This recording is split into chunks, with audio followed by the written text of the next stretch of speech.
All right, so we're diving into AI today, the potential, the risks, and, what it all means, I think, for, everyone. Really, That's so fast, it right? is, ridiculously fast. Right. And today, we're going to be using this really insightful conversation between Tom Bilyeu and Emad Mostaque as the basis. Oh, yeah, they had a lot to say. Yeah, two really prominent voices in the AI space. Yeah. One of the things that really stuck out to me was Oh, yeah. Mustaque's idea of AI as like a forcing function. Yeah. You know, Yeah. this idea that's going to push everyone, like every single person, every industry to adapt and use it. It's like, are we going to have a choice? I don't think so. He Oh. compares it to, the big shifts we've seen recently, like with e-commerce Yeah. and even the COVID-19 pandemic. But he's suggesting that AI's impact is going to be even bigger. And it's already happening. Right. Think about education. I mean, some teachers are saying they can't even assign essays anymore because of ChatGPT. Exactly. That the rules are changing before our eyes. Yeah. And that brings us to like one of the core things about AI, right? Yeah. It's this ability to learn and replicate human-level intelligence. Yeah. It's not just one specific skill. Yeah. It's developing across like a huge range of tasks. You can do so many things, it's hard to keep up with. I know, right? Well, Mostaque, he actually uses a pretty interesting analogy to explain it. Okay. He describes AI as like a group of super talented grad students. Okay. So imagine tons of these grad students who can draw, they can code, create 3D models, all following instructions flawlessly. So not just a few grad students. We're Right. talking millions. Yeah, tons of them. All working at the same time. Like, think about models like Claude 2. Yeah. It can analyze and respond to prompts that are as long as like an entire book. An entire book. That's wild. It's insane. But it makes you wonder, if these AI grad students are getting so smart, how do we make sure their goals, Align with ours. Yeah. How do we prevent things from going totally off the rails? That's the big question, isn't it? Like, it's what experts call the AI alignment problem. AI alignment. Yeah. How do we make sure that these really intelligent systems Yeah. work with human values and goals? Yeah. Mostaque gives this kind of chilling example. Okay. It's a hypothetical AI programmed to just make paper clips. Paper clips. Sounds harmless enough. Right. Yeah. But what if it got so obsessed with this goal Yeah. that it started using all the Earth's resources, even humans, to maximize paperclip production?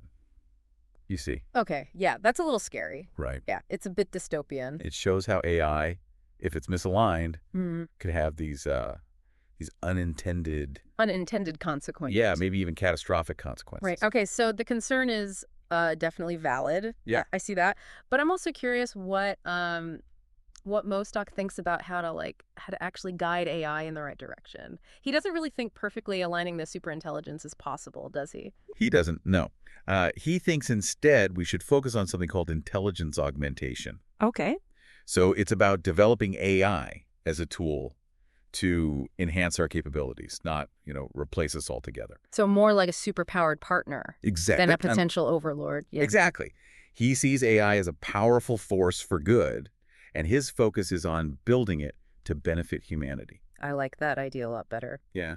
So how do we actually achieve that kind of partnership? Well, one of his key ideas is promoting open source AI models. Okay. So he contrasts that with the more centralized control we see with companies like OpenAI. With open source, he argues, more people can understand Yeah. and contribute to AI development, Yeah. right? Which leads to more transparency and hopefully, more responsible innovation. Makes sense to me. More eyes on the code. More Yeah. people working on it. Less chance for, something going wrong. Wouldn't open source also allow for, more people and communities to use it? Exactly. And Mostaque thinks that this open approach could lead to some really incredible breakthroughs. Like what? Well, imagine personalized healthcare treatments Okay. tailored to your specific genetic and microbiome data, Wow. or an education system that adapts to your unique learning style. All of this becomes possible when AI is accessible and adaptable. It all sounds very positive. Yeah. But I can't help but think about, the other side of it. The risks. Yeah. AI being used for bad stuff. That's a real concern, right?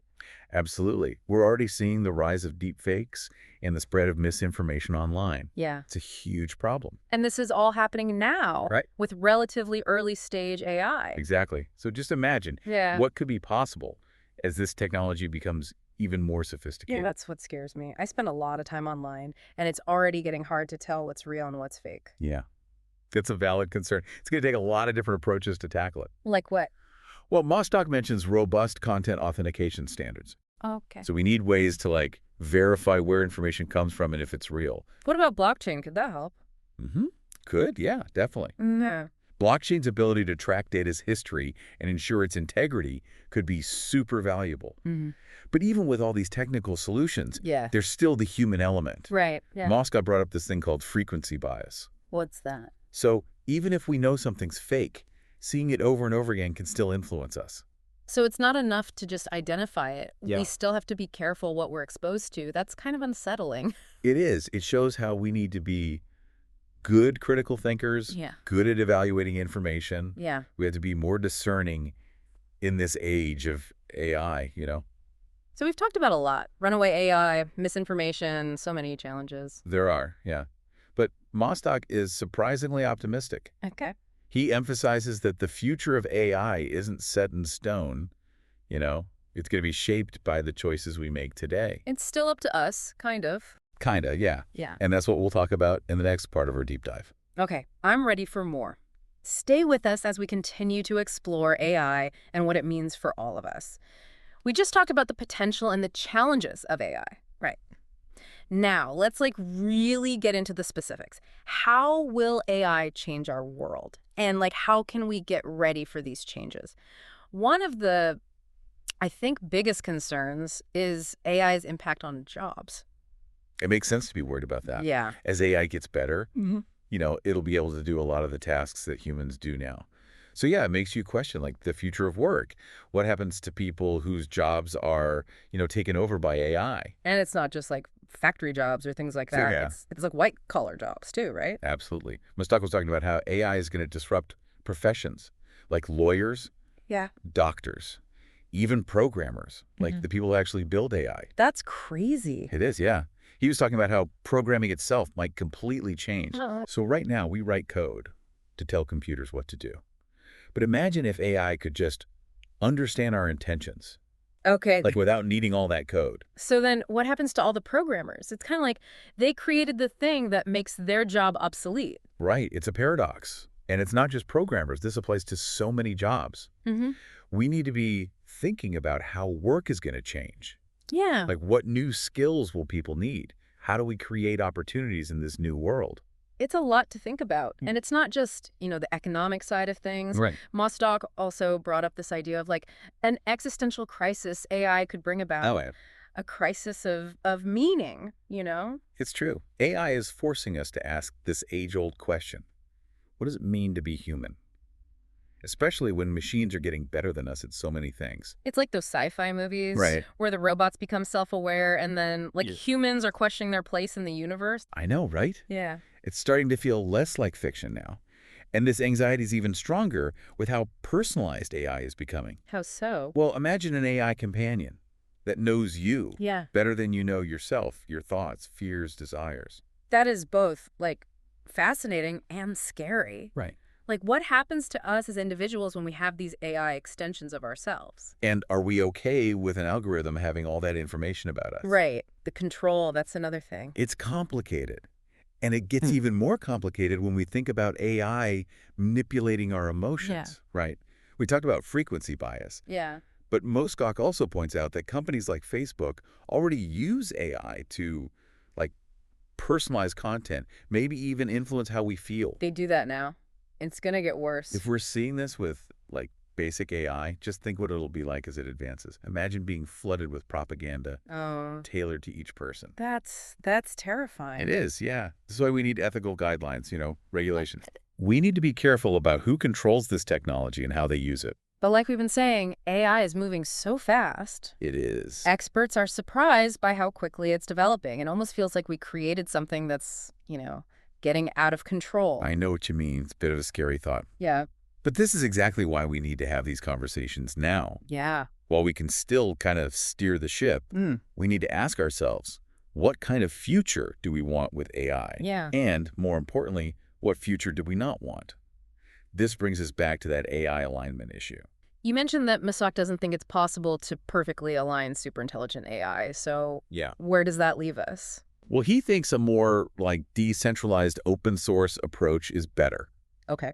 He thinks if more people have access to AI and there's more transparency and different points of view are involved, Yeah. it'll lead to development that's more responsible and beneficial. So instead of just a few companies controlling AI, it's more like democratic. Exactly. A more collaborative approach. If we have more people contributing, We should get more balanced outcomes. makes sense. And it's not just about different perspectives, right? Right. It's also about giving people, individuals, communities, the power to shape AI. Exactly. Instead of just a few people dictating how it goes. I like that. It sounds great in theory, but how do we actually manage that? It's a good question. Especially with all the risks, How do we deal with misinformation?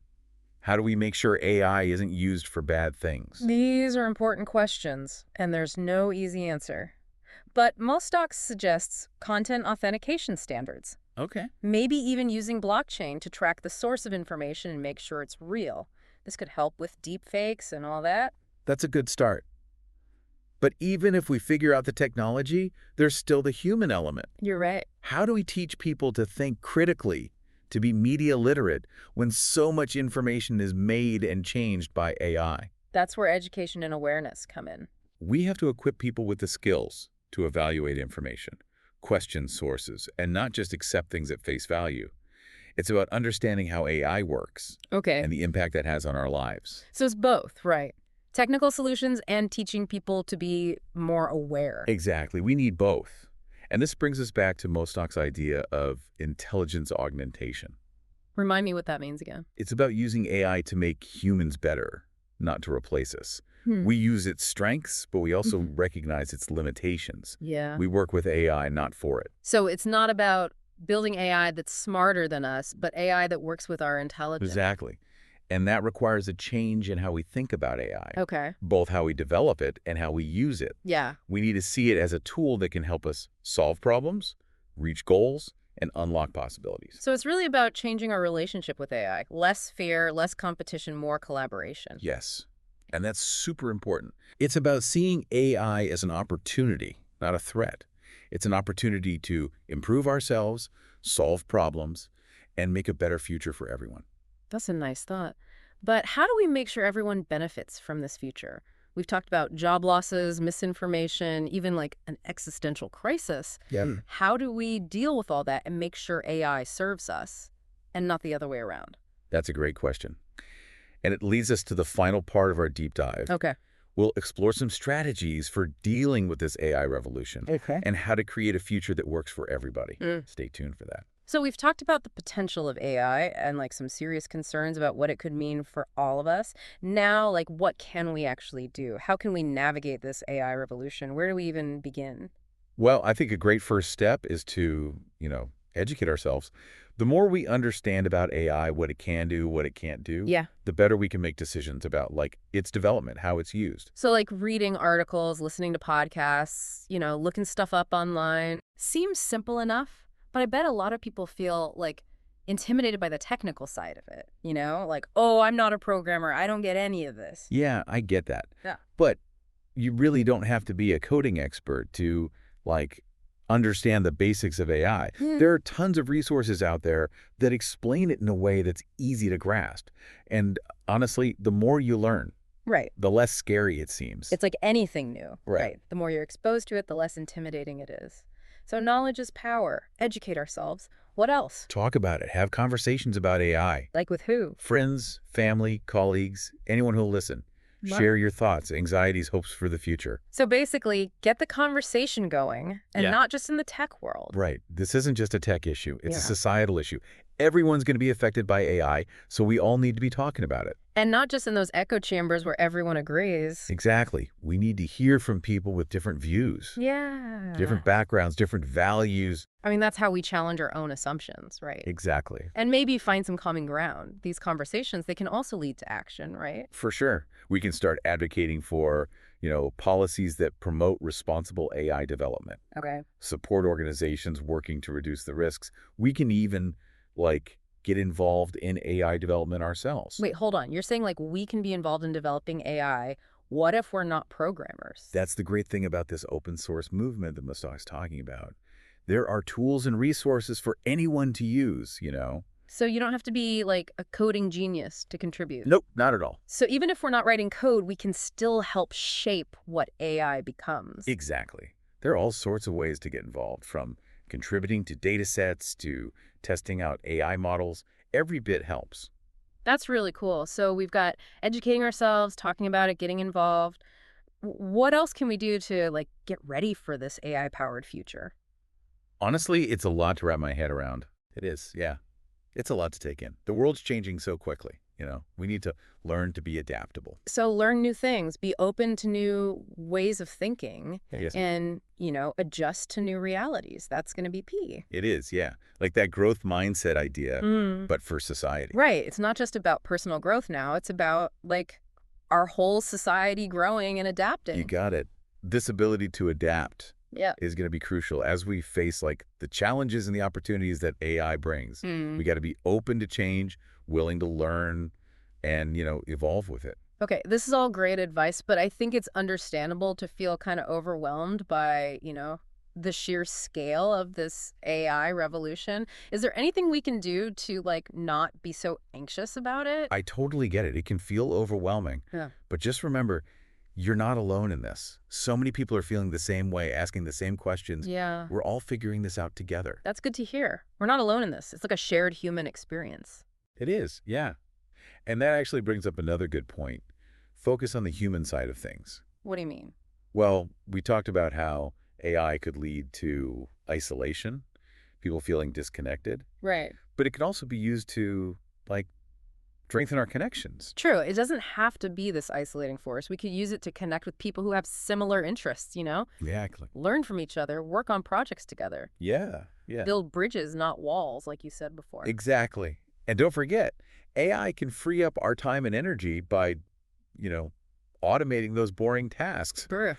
That gives us more space for the things that really matter, like relationships, hobbies, community. It's a good reminder that AI and technology in general is a tool. It is. It's how we use it that counts. Exactly. We can choose to use it in a way that makes our lives better, strengthens our connections, and helps create a better future. That's the key takeaway here. We have a choice in this. We have the power to shape the future of AI. It's not like fate or something. No, not at all. So we have a responsibility not just to ourselves, but to future generations, to make sure AI is used for good. Exactly. Yeah. That's both a challenge and an amazing opportunity. Yeah. The future is wide open, and we can create a world where AI helps us reach our potential, strengthens connections, and helps us tackle the biggest problems facing humanity. That's a future I want to be a part of. So to all our listeners out there, embrace the possibilities, be informed, be engaged, be adaptable, and most importantly, be human. I like that. Because in the end, it's our humanity that'll guide us through this AI revolution. Couldn't have said it better myself. And on that note, we'll leave you with this. In a world increasingly shaped by AI, what stories will we choose to tell? And how will those stories define our future? Keep exploring, keep questioning, and keep shaping the world you want to see.